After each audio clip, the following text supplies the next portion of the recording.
Warning, this video features spoilers for the last zone in Shadowbringers. You can complain as usual anyway in the comment section, I won't stop you, but just letting you know ahead of time that this video will feature that zone.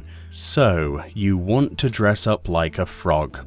Well, no problem. Shadowbringers has you covered. Your lord and saviour Yoshi P has delivered. You too can now get yourself your very own riveting frog outfit. To do so then you only need to hop down to the final zone in the game, the Tempest. A glorious newt zone that I'm sure many of you have heard many people croak about, and truly an unforgettable experience on its own. So this outfit actually comes as an exchange from a form of fate currency, notably the Archaeotania's horns. These then drop as a result of completing the very rare spawn fate for the Tempest. The fate is called the head, the tail, the whole damned thing. This will actually spawn at the Swallowed Spire, located at X27.2, Y26.4 on your map.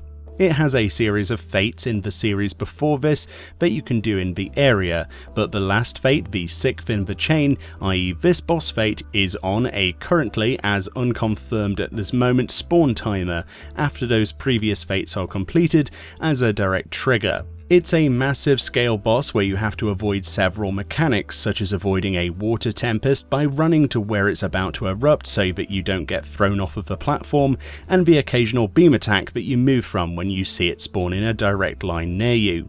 Some adds will spawn later on, and also a DPS check to kill it before it casts its ultimate Giga Flare.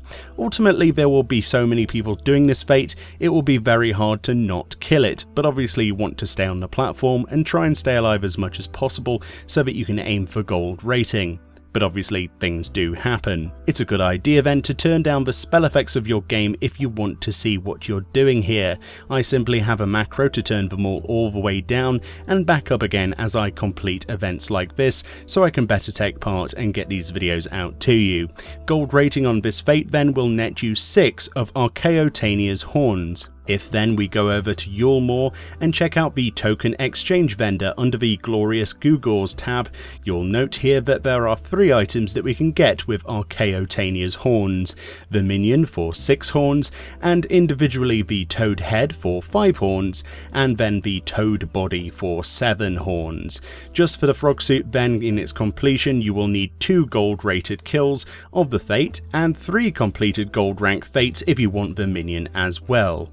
Firstly, let's look at the frog outfit in all of its glory, and we'll come back to that Minion later. So this is the fully dyeable full body costume, the Toad outfit, and the body piece actually directly replaces your hands, legs and feet if you equip it directly. However, you can get around this by using the glamour dresser and glamour plates, with the dresser's increased storage space up to 400 items stored total.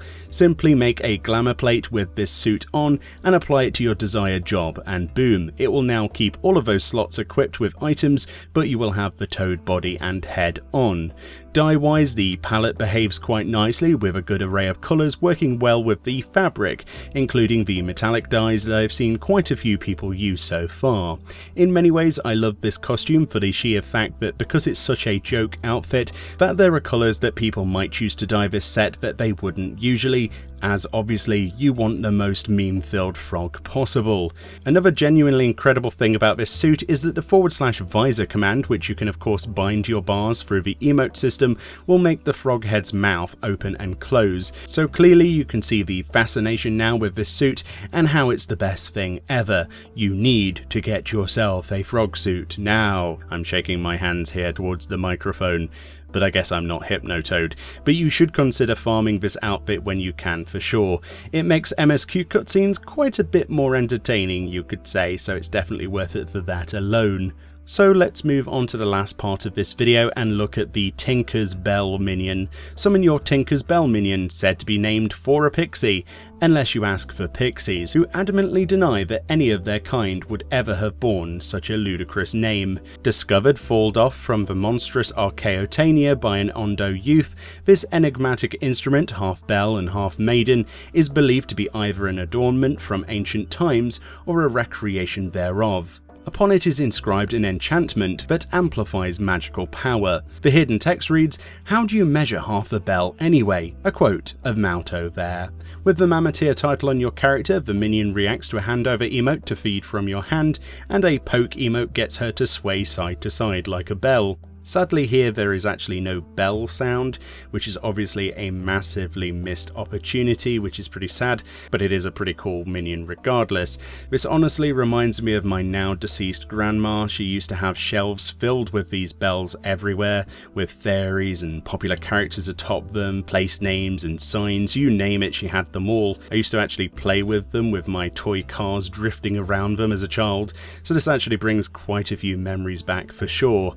Either way, thank you all kindly for watching this video. Hopefully this covered everything from the Fate, and now you can go grab yourself a frog suit and become totally awesome today. Okay, I'll stop, and I'll see you all next time. Toodaloo!